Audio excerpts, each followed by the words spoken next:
Oh, I am resident of Collinwood for YouTube. Jules saying some joy, my buddy Patrick McCray, my buddy Gordon Dymowski, my buddy Alan Gallant, and we're here to review I Claudius by episode. God damn it! So episode one, guys, really, really interesting. The one thing you pick up real quick, first of all, I really love Tim Harvey's set design. He does a really good job with the production sets. I also love Barbara Koenig's costume design in this. Really, really well done. They do a great, this and Dark Shadows have a real big similarity with their time frame of storytelling with the costume design and the set designs. Really, really great job.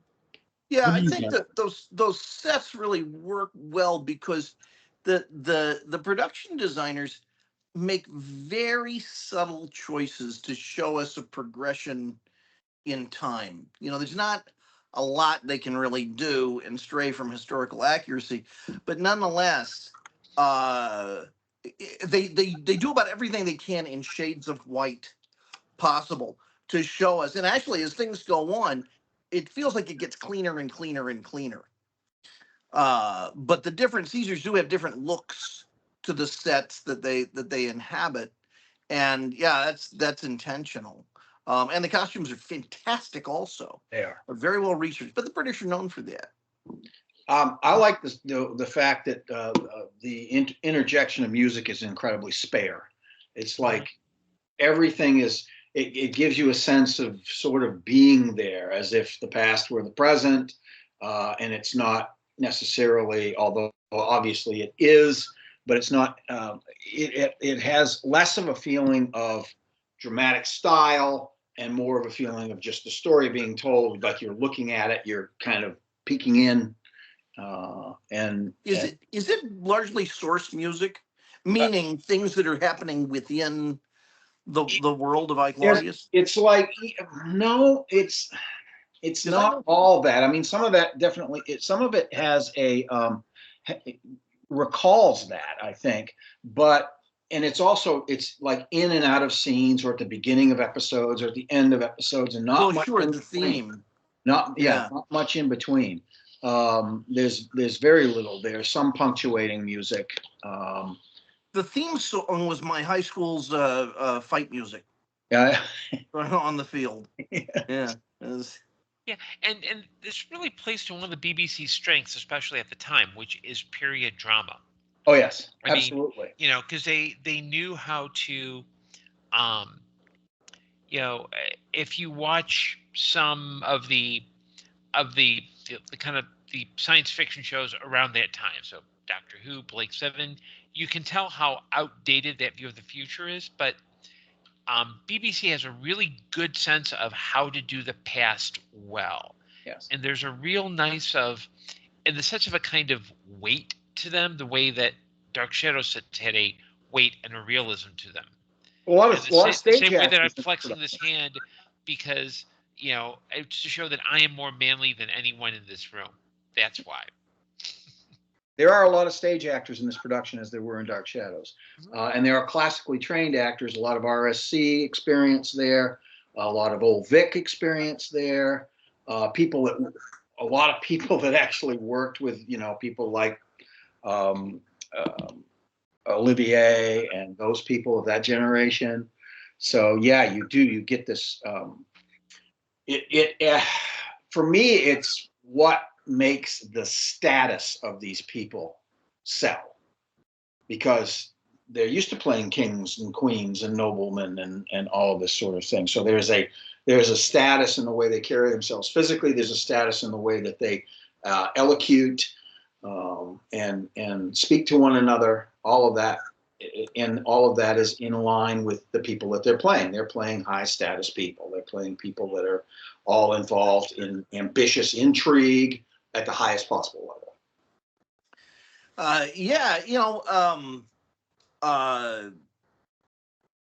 The thing that I really like about this is, one of the many things along those lines is that they're nevertheless really getting a chance to cut a rug.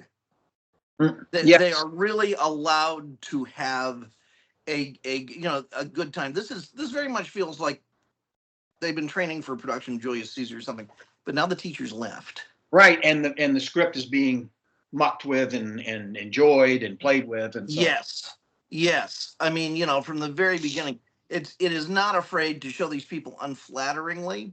No. And hilariously, in something that's based on gossip, one of the very first scenes between is it Julia and Octavia, the Maasai scene and so on, is a gossip scene. Yes. That's where intrigue starts. It starts with the whispers. It starts with the manipulation of stories and into one ear to the other. So, yeah. Just like high school. Anyway. Oh, it's totally like high school. It's just higher stakes. That's all.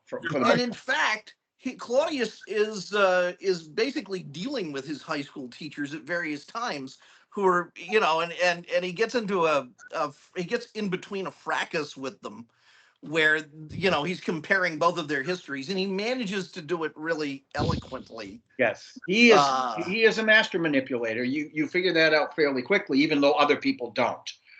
Some other people don't. And here's the question: at that point, does Claudius know he's a master manipulator, no, or is he just survivor? He's a survivor. He's trying to survive, so he plays whatever role he can to duck the sword.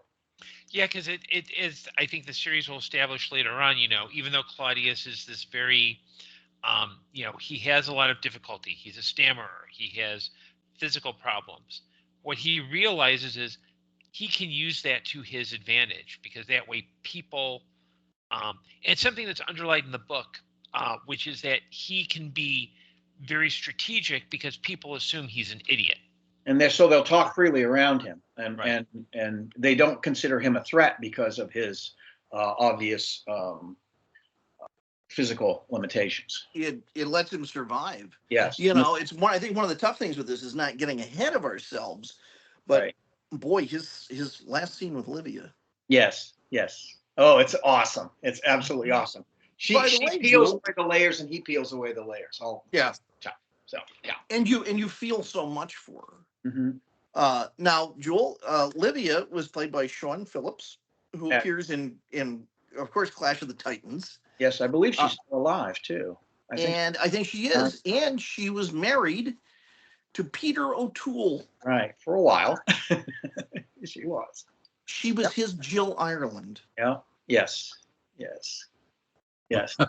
So tempting him until she gets sick of So, that wouldn't take long. No. Wouldn't take long. No. oh my God. Derek Jacobi, who plays Claudius in this miniseries, does a really good job of, first of all, being your narrator. He also does a really great job of being the character. I think he nails this especially in the first episode. Because he's not even, his character isn't even really born yet in the first episode, I believe. Right. And yeah, and he's telling you the story of, I gotta make sure I get her name right, because I don't want to butcher her name. Cyan Phillips's character and Brian Blessed's, Brian Blessed's character. He's telling the story of them, and he does a really great job of doing the narration. But it's what he doesn't do. He doesn't over narrate it. He lets the characters tell that story. It's something I think I always worry about with narrate. For example, I touched upon this with the 2012 Dark Shadows movie a bit, that Johnny Depp's Barnabas, he's narrating the events after the fact. These events you're seeing have already happened. He's just your narrator. And with this, these events have already happened when he's telling the story, but he doesn't over narrate it either. Yeah, and I think in this instance, I don't think his narration is really intrusive after that initial setup, because throughout the series it progresses, and then we get to younger Claudius and follow his arc through, and I think that's really important, because he's essentially trying to get like the quote unquote real history of his family down. And so it's kind of referring to I think by having him say, yeah, we know that in that first episode, yeah, it is about him, but we're going to take a while to get to him. Because I think Augustus is his grandfather or great uncle. This is his grandfather, yes. Yeah. Guys, how talented was Brian Blessed? What do you mean was? Is. I would say very. Force of nature. Absolutely. Yeah, he's incredible. He's hilarious. This is the only thing I recall him in, other than an Avengers episode where he doesn't have his beard. Right. That's true. He normally trademark beard, which is sort of like an extension of his own personality. It just comes out at you. Jewel, if you watch him enough, watch how he can basically unhinge his jaw like a snake. Yeah. And it just becomes massive. He puts George Baker's head in his mouth at one point. When there's people, when you hear, like when you watch actors, they often capture you in so many ways, with their voice, with their facial expression, with how they sort of walk around and move around. He very much reminds me of Thayer David. Yeah, especially in Journey to the Center of the Earth. They look very similar. It's like he has that kind of a haircut and everything in that movie. Yeah. Have you seen that movie, Jewel? Yeah, I've seen it a long time ago. Yeah, with Pat Boone and Gertrude the Goose. Yes. Gertrude's my favorite character. And she is the one that underscores the villainy of Thayer David's character. She does. You know, if Barnabas had Gertrude during the Patofi sequence, game over. True. The one thing I love most about not just this episode, but the entire sort of series, not to spoil it, because I know we're going by episode, is that I love a good, strong female character. And we have a lot of them in this throughout the series. Mm-hmm. But I really like Cyan Phillips' character a lot, because she really drives a lot of this. She plays Livia. Yeah. And she establishes the intrigue, this whole empire at this time. And the upheaval of changing of the guard, so to speak, in terms of who's going to be emperor next, and all that sort of thing, and her sort of plotting to install her own son any way she can. So and her plot is so chicken and egg. When we ultimately find out what it's all about, it is this ultimate chicken and egg weirdness. It does. It completely and it screws with the audience really quite a bit. It really does, and in a good way, in a like when you realize what ultimately she's after and what she's trying to do, it's like, oh yeah, for BBC TV, which is not exactly always opulent in its budgets, especially stuff that's shot on videotape and so on. I mean, they're working with limited means to give you a hell of a lot. Yeah, I mean, this was the first decade of videotape, so it hadn't exactly become the most sophisticated thing. What I was going to say is, I'm every time I go back and watch it, I'm very impressed by the makeup effects and their ability to so distinctly render these characters that we're with for decades. Right, they're aging very distinctly at very specific points in age, and it's always different. It's right up there with Citizen Kane. It's always different, but it's always credible. Right. Yeah, it's done in a graduated fashion, so that you don't feel like, all of a sudden they've got 13 layers of latex on them or whatever. You buy it. You buy the change, the physical change. One of the best makeup effect jobs they really do in this series is Living to Dead. Really, how you see a living person go from the color in their face, and you sort of start to see a bit of the gray in the makeup, especially the one woman's son who she wanted as Emperor Caesar. And how he's like, is it Germanicus? He's laying there in his bed and they smother him with the pillow. Yeah. I know it's like a couple episodes away, but I love how they make him so old and like. Oh, you're talking about Tiberius. Yeah, he looks like he's like ready to die, and you could tell by the makeup that's coming. But they do syphilis. A lot of Yeah, they syphilis do. going on there, Jewel. They do a great. This series, its makeup is amazing. Mm-hmm. Yeah, pretty much, including stuff with the supernatural, with all the poisoning stuff. Yeah. Almost, and the Sybil, almost anything you want in a series, this will provide. Right. You just gotta wait. You want nudity and orgies? Yes. Just wait. You got it. It does Yeah. the culture justice. It really does the culture justice. Yeah, There's a real, as far as it can go, I think there's a real commitment to the historical in this series. more than Spitonius did. Yes. Yeah, I mean, I remember when this was first on, I'd asked my mom if I could watch it because, I was a big Roman, Greek history, mythology buff, and Mom was like, no. And then when it came out on VHS and I saw it in college, I understood why. Yeah, there's some debauchery there. Absolutely. Well, what is it? Episode 12 or 13? I think it's the penultimate episode. The last of the Livilla. Isn't that who his wife is, Livilla? I can't remember. That sounds right, but I'm not sure if that's exactly what her name is. But I know you're talking about the episode. Wife, the younger wife, yeah.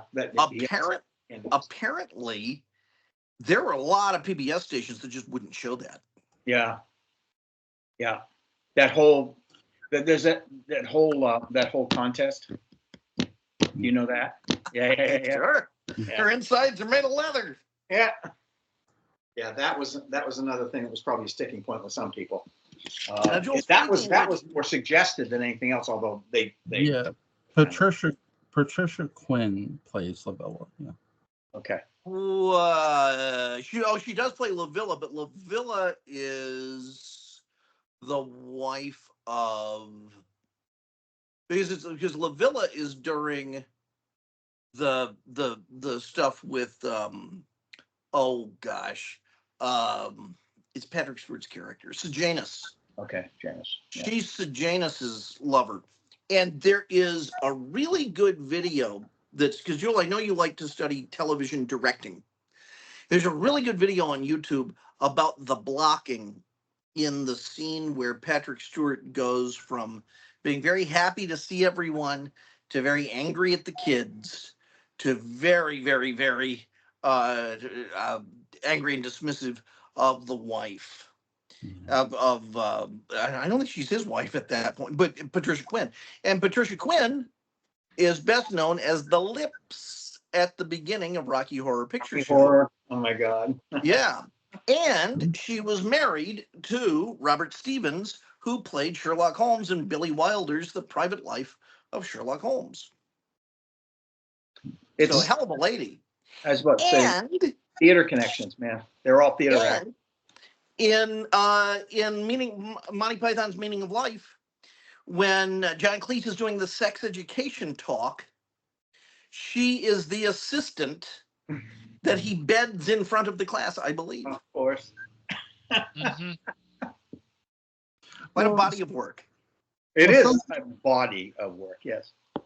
Well, something I was pointing out in the Dark Shadows episodes that I'm still covering is I do think the directors like Lila Swift and John Sedgwick, who, like Lila Swift did a lot of Dark Shadows episodes, but when you go back and watch the beginning episodes, you can see where they're sort of putting their own stamp on the episodes. Like, for example, I pointed this out in my Versus video that Leela would, if she wanted to build mystery of who maybe was walking around, she would shoot their feet. She does with Tarantino. With Matthew Morgan. She does this with Roger Collins. She also tends to shoot the back, but the person who more effectively shoots the back is John Sedgwick. He'll shoot the back, he'll shoot a wider angle, but he'll shoot somebody walking, he'll shoot them from behind in a certain location so you might not know who they are right away. It was generally back and to the left. Joel got that one. Yes. The Pruder. It's Malignant, Charlie Brown. It's a magic bullet, Charlie Brown. Just remember, kids, In the assassination of Julius Caesar, Brutus did nothing wrong. Anyway. Brutus did nothing. No, he actually. Thank you, defense lawyer. We're gonna go down to the Senate, and we're gonna fight like hell. Yeah. Remember, kids, all Caesar would have had to do is not cross the Rubicon. Hmm. Brutus is a hero.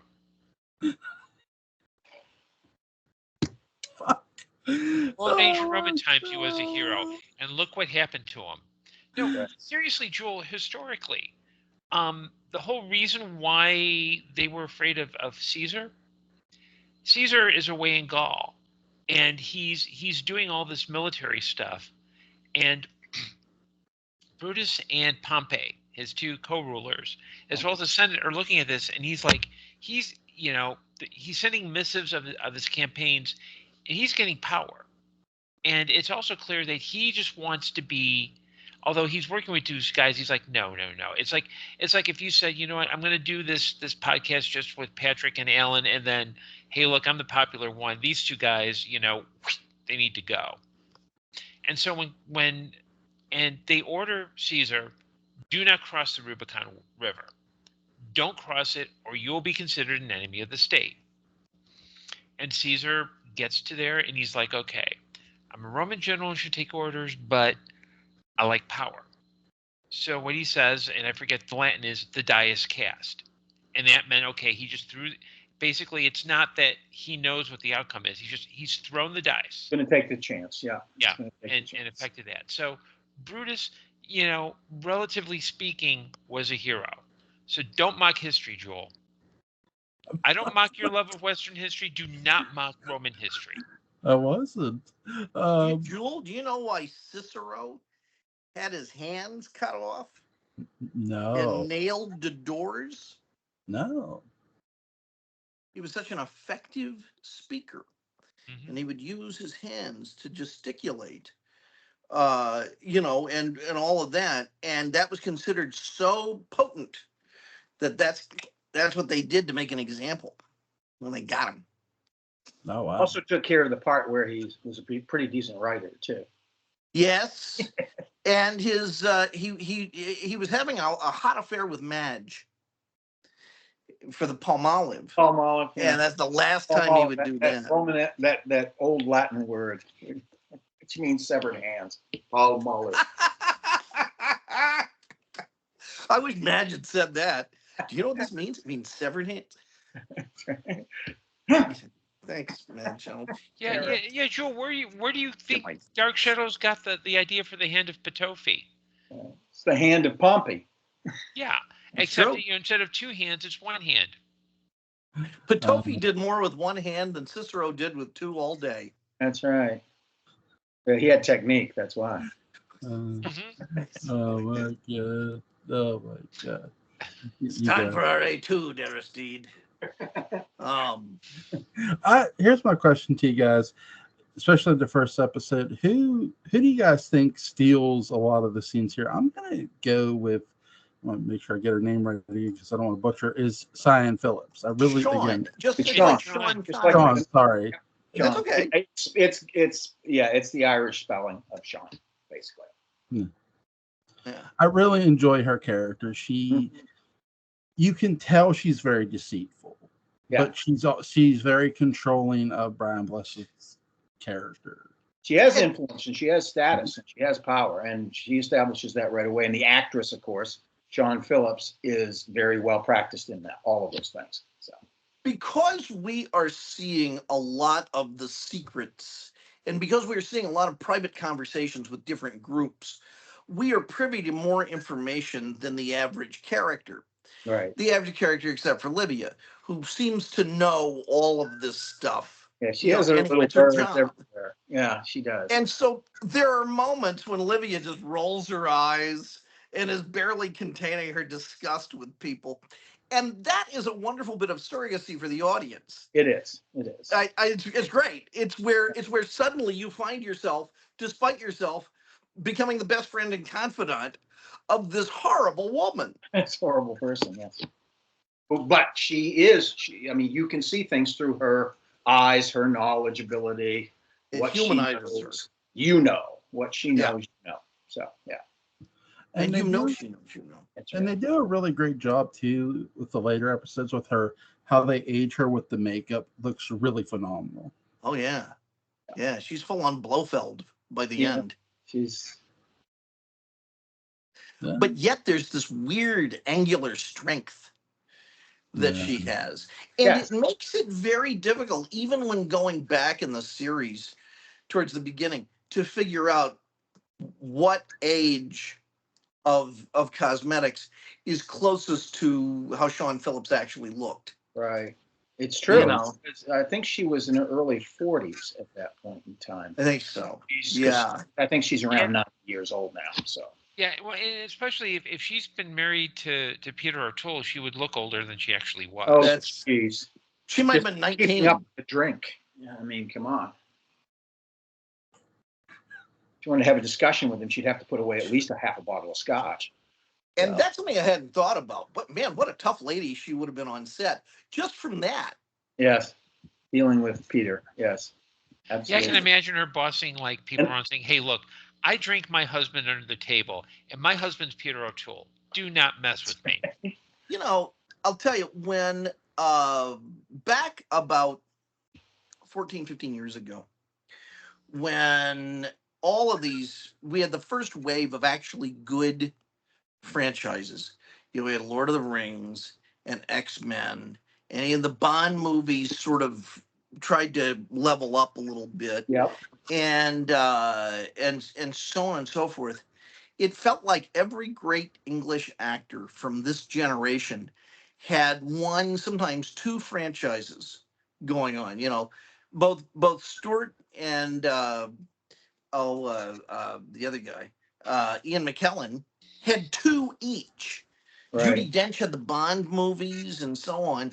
You know Yes. who really gets left out in the rain is Derek Jacobi. Yeah, he's been doing work, but it's sort of supporting work. The last It's decade or so. yeah, it's not that one, you know, recurring role in a Uh, fantasy film kind of franchise that would really, you know, pay for that pool. yeah, Um, it's true. and that's a shame. He's a bit Uh, older. He's a bit older than the other people that you mentioned. He was born in the late 30s rather than the early 40s. oh, okay. So, So that's a few years. he may be figuring he's in the dotage where he interviews and pontificates Sure. more than Well, this was 14 years ago, though. When I'm uh, thinking, like when he did the when he first was of probably the 7. Pullman, the Yeah, Philip Pullman things. yeah. Great Derek Jacobi story. He apparently ground the entire RSC to a halt when they were doing Much Ado About Nothing, and we're talking about London and Stratford. Everything stopped because he thought his costume made his ass look big. Was that when he was also doing like Cyrano in Rep? I think so. Yeah, Yeah. Hmm. Yeah, that's a true story. He thought, and it created such a crisis that for like 2 or 3 days at the RSC, everything stopped, and the only conversation people were having was, "What are we going to do about Derek's ass?" Having a middle-age crisis about his ass. Yeah, I know, it's marvelous, and that makes me love him even more. yeah. I enjoy hearing him talk. I enjoy very much hearing. Oh, he does several Claudius oriented and Suetonius oriented audiobooks. Yeah. He does a really good I Claudius one that's a sort of a dramatization where he plays Augustus. And he also plays the Master on Doctor Who. Yes, that I saw. I was that surprised the hell out of me. I saw it when it was new. Yeah, because And it was they like, spun that. I it mean, was a nice jump. Yeah, he was in it for one episode, but they actually spun him in. Big Finish spun him into various. There's an audio spin-off Audiobook, that you can yeah. purchase. So Did he act for Big Finish? yes, he plays the Master. It's a series called The War Master, and there's a series of box sets. You're telling me that Big Finish had access to Derek Jacobi, and they didn't put him into Dark Shadows? Well, they put David Warner in Dark Shadows, though. They did manage to do that. I remember that, and those Yeah. were good. Yeah. And But- they also with Derek Jacobi, they did back in 2004. They did a series of what they called Unbound. So it's like what if, And Derek Jacobi, in a story called Deadline, now I think you can get it for like $5. He plays a writer, and the premise is, what if Doctor Who hadn't gone on the air? And it's a really good audio. And this was before he even played the Master, but it's, he's a failed writer. He can't communicate with his son and grandchild, and he's starting to think that he's actually the Doctor. It's a really creepy audio, but yes, Patrick, I am telling you, Big Finish did not put Derek Jacobi in Dark Shadows, to their eternal shame. I would have put him in Count Coffee in a moment. It would have been perfect. The pain. Here I am outside the Jupiter like some sort of freak. Aristide. Or honestly, I mean, the timing probably didn't work out, but they revoiced Barnabas. Yep. You could do worse. You could do a lot worse. Big Finish has done a lot worse, and I'm not going to go there anymore. Yes, indeed. Indeed they have. Did they ever get, well, he passed on here a couple of years ago, but did they ever get the guy who voiced Del Gribble to come on? No. Who's Del Gribble? King of the Hill? King of the Hill? You guys ever seen King of the Hill? Yeah, sure. Okay, Del Gribble, the guy, character Del Gribble, yeah. Yeah, no, they got Boomhauer as Roger. There you go. But there you go. I'm going to have Brandon going down blue. Well, I'll tell you what. I would have loved it if they had gotten Harry Shirer to do all the voices of Dark Shadows. Well, he could have. I mean, he's not the warmest fellow in real life, but one of the most amazing voice talents. And you hear him once you start to know to listen for him, like in Airport 79, the Concorde. There's a video they're watching at the very beginning about how the missiles work. It's narrated by Harry Shearer. Yeah. He and John Larroquette, just hiding behind the mic. Yeah. Who's somebody you'd like to hear as a voice actor for Big Finish, and what would you like to see that person do, like an actor or somebody? Well, there's so many great voices. I would like to see them do Huckleberry Finn with Rosie Perez doing all the. It's horrible. Guys, what do you think? Alan? Well, I mean, there are numerous classical actors that I don't believe have used. I mean, Cumberbatch.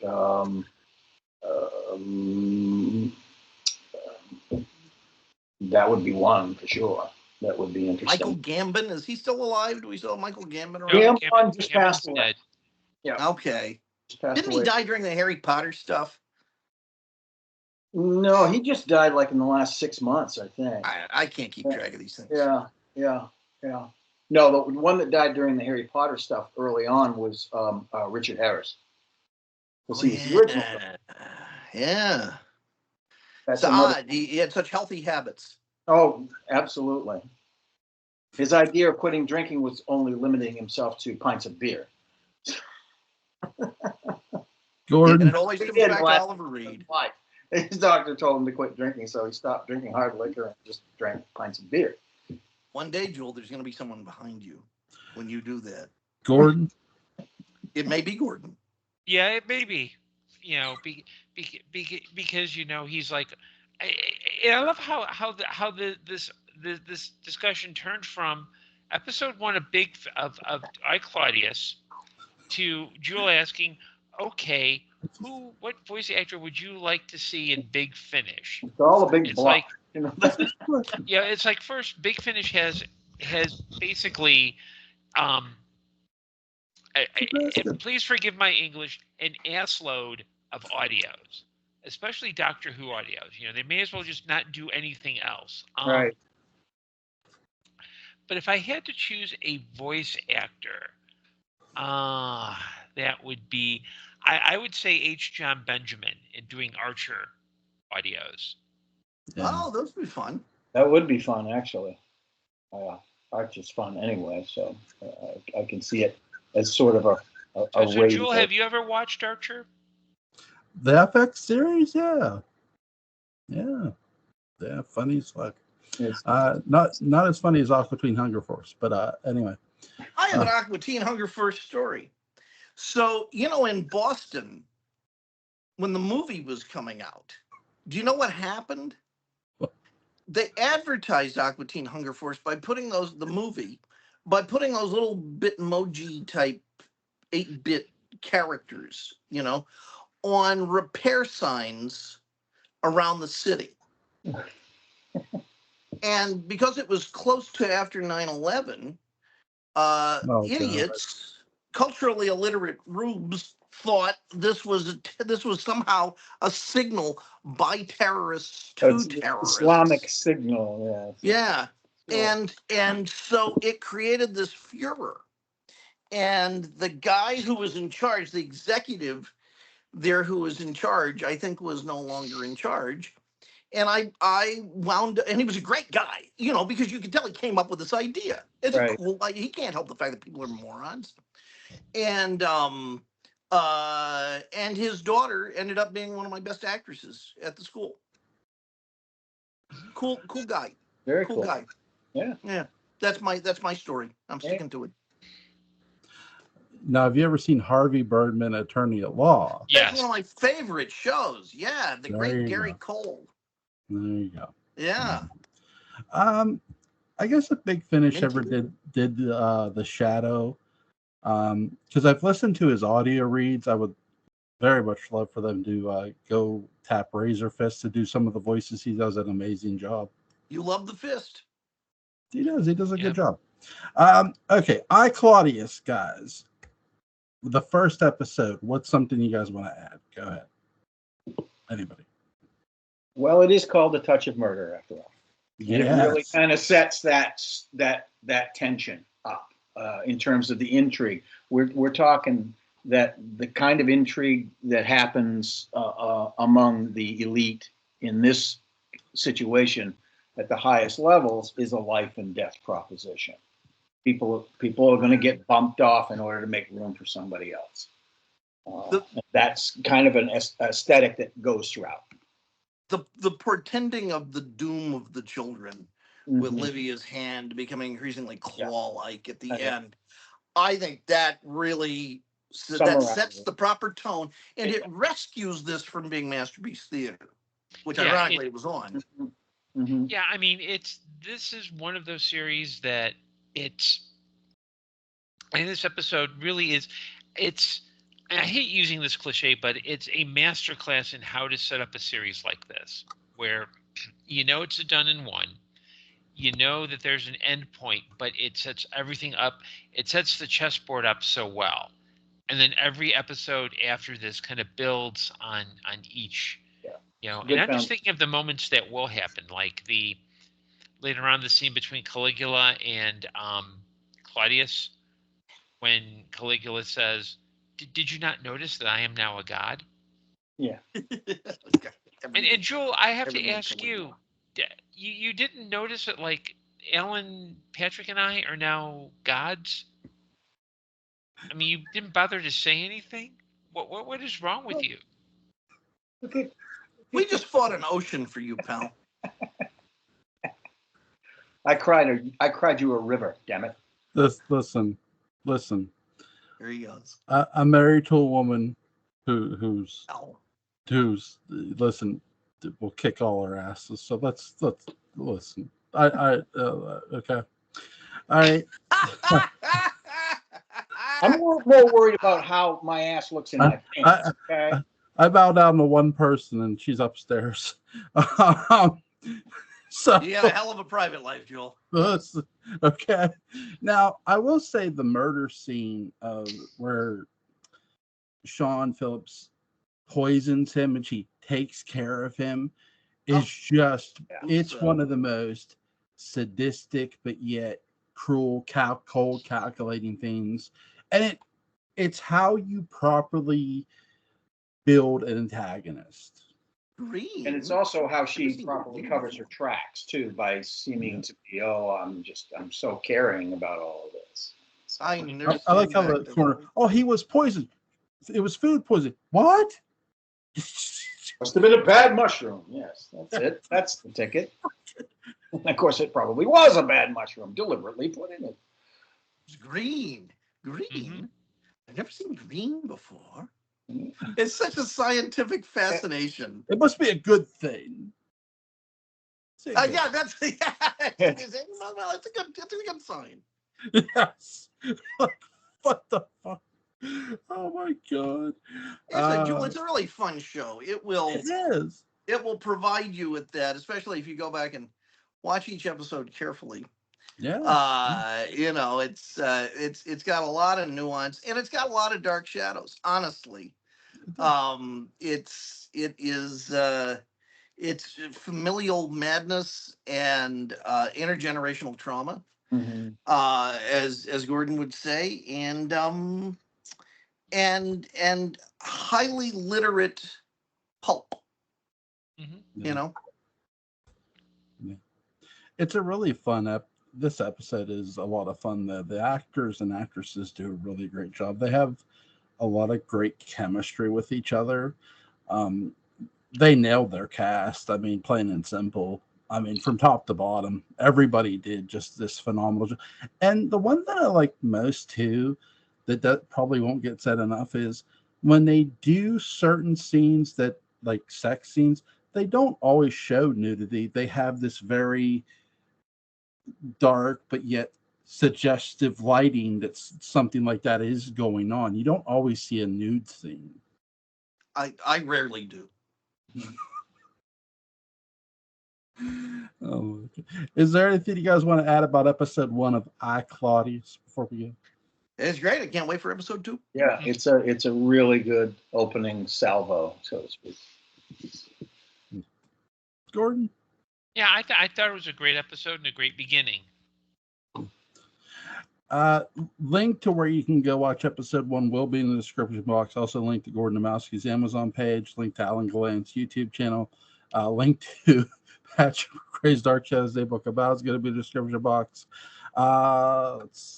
May 28th, chapter 3 of Masters of Magic. So there you go. The past is a tricky thing. So, guys, let's see. Yeah, Saturday we're doing the Tomb of Ligeia. Ligeia. Vincent Price. So I'll see you guys Saturday. Yeah, I have to go see my doctor because I have a really bad case of Ligeia in my ankles. Yeah. Is that like lumbago? Yeah, it's going to be. Jardiance will clear it up. Hey, have you ever played Red Dead Redemption 1 or 2? Hey, their uncle had a very bad case of lumbago. Yeah. You're thinking Winnebago. He may have. You guys have a good night. Take care. Good night.